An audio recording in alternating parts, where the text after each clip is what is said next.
मी म्हणतो मज प्रभू मिळाला, जगताचा नाही विश्वास, निज अनुभव मी स्वयं सांगतो, फसविण्याचा नाही प्रयास। आजवर जे संत महात्मे ईश्वराचे भक्त होऊन गेले, त्यांचे जीवन चरित्र पाहिले तर आपल्याला आढळून येईल की त्या प्रत्येकाच्या जीवनात परमात्म स्वरूपाच्या दर्शनाचा हा प्रसंग आला आहे। किंबहुना त्या क्षणापासूनच ते संत किंवा भक्त या पदवीला प्राप्त झाले आहे। संत नामदेव महाराजांची गोष्ट आपणा सर्वांना ठाऊक आहे की त्यांना निराकार स्वरूपाचे दर्शन होण्याआधी विठ्ठलाने साकार दर्शन दिले होते। श्री विठ्ठलाने नामदेव महाराजांचा नैवेद्य ग्रहण केला होता। एवढंच काय की नामदेव महाराजांनी घास भरवावा आणि देवाने खावा, नामदेव महाराजांनी हाक मारावी आणि भगवंतानं धावून यावं, नामदेव महाराजांनी कीर्तन करावं आणि देवानं तल्लीन होऊन नाचावं, इतका अधिकार नामदेव महाराजांचा होता। परंतु तरीही नामदेवांना विठ्ठलाच्या खऱ्या स्वरूपाचा बोध झालेला नव्हता। ज्यावेळी देवाने नामदेवांना विसोबा खेचर स्वामींकडे पाठवले, त्याचवेळी तत्कालीन सद्गुरू विसोबा खेचर स्वामी यांच्या कृपेने नामदेवांना परब्रह्माचा बोध झाला। नामदेव महाराज ज्ञानाविषयी आपला अनुभव सांगताना असं म्हणतात की येथून तेथवरी धावूनिया गेलो, काही नाही ते पाहुनिया आलो।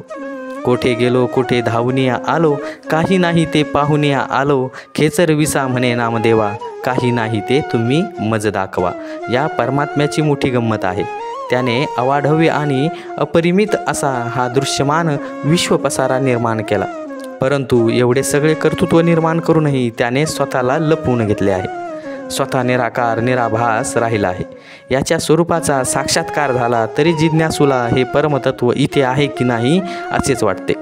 इतके ते परमसूक्ष्म आहे। सगळीकडे भरून उरले असूनही सद्गुरूच्या ज्ञानाशिवाय ज्ञानदृष्टीशिवाय ते दृष्टीत पडत नाही।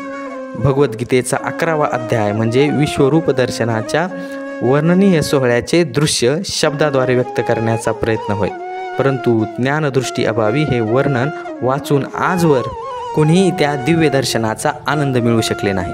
ज्ञानाचे डोळे लाभल्यानंतर मात्र आम्हाला पुरेपूर तो सोहळा अनुभवायला मिळतो। अशी अद्भुत किमया आहे या ब्रह्मज्ञानाची।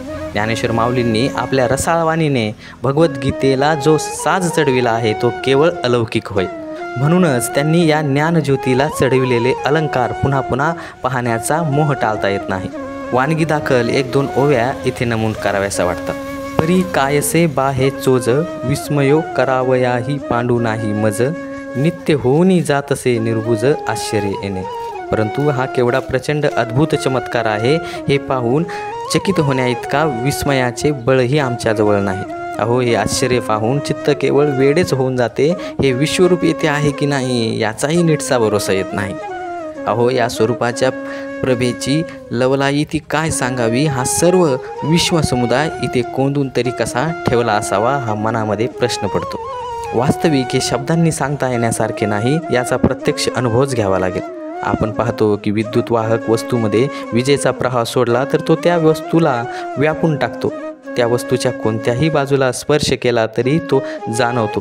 त्या प्रवाहामुळे वस्तूचे वजन किंवा आकारमान वाढत किंवा घटत नाही, परंतु तरीही तो प्रवाह अव्याहतपणे त्या वस्तूतच वाहत राहतो। परमात्म्याचेही नेमके असेच आहे। सूक्ष्म अतिसूक्ष्म असलेली ती परमसत्ता विश्वाच्या कणाकणातून आरपार झालेली आहे। संपूर्ण अवतारवाणीमध्ये शहेनशाह बाबा अवतार सिंहजी महाराजांनी देखील म्हटले आहे की अंत नसे याच्या रचनेचा, नसे अंत विस्ताराचा, उगम कोठुनी असे जाहला, कळला ना शेवट याचा। अर्थात या प्रभूच्या रचनेचा काही अंत नाही आणि याच्या विस्तारालाही काही अंत नाही।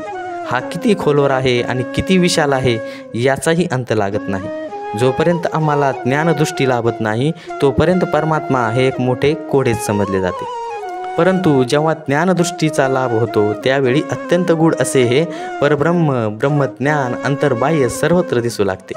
ज्ञानचक्षूच्या लाभाने कृतार्थ झालेला तो भक्त मग लोकांना सांगत सुटतो की मी देव पाहिला, मला सद्गुरू कृपेने देव पाहायला मिळाला, मी देवामध्येच राहतो आहे, मी देवाला पाहतो आहे आणि देव मला पाहतो आहे। सर्वसामान्य जणांना त्याचे हे बोलणे मोठे विचित्र वाटते।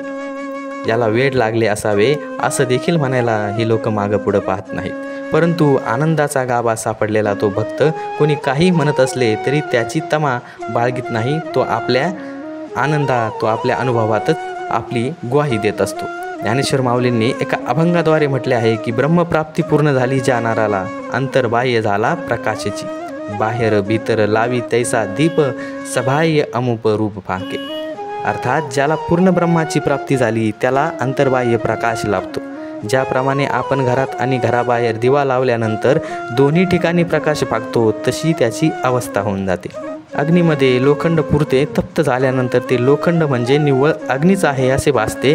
तशाच प्रकारे याच्या हृदयामध्ये ज्ञानाचा तिसरा डोळा उघडला आहे. तो आतून आणि बाहेरून निरंजन होऊन जातो. ज्ञानदेव निवृत्तीनाथांच्या पायी लीन झाल्याने त्यांना सदुदित हे जग परमात्ममय असल्याचा बोध झाला. परमात्मा आदी अनादी असून एकमेवाद्वितीय असल्याने कोणत्याही युगामध्ये त्याचे दर्शन झाले तरी त्या समस्त भक्तजनांना त्याचे स्वरूप सारखेच दिसते. पुरातन काळातील साधू संतांना जो स्वानुभव आला होता तोच स्वानुभव वर्तमान समयाच्या ज्ञानी भक्ताला येतो. परंतु सर्वसामान्य माणसाकडे ती दृष्टी नसल्या कारणाने तो वर्तमान काळातील भक्ताला समजू शकत नाही. त्याला वाटते की पूर्वी जे संत होऊन गेले ते गेले, आता कोणी संत होऊ शकत नाही. अशा प्रकारे अनेक भ्रम मनामध्ये बाळगून मनुष्य आपला अनमोल जन्म वाया घालवित असतो.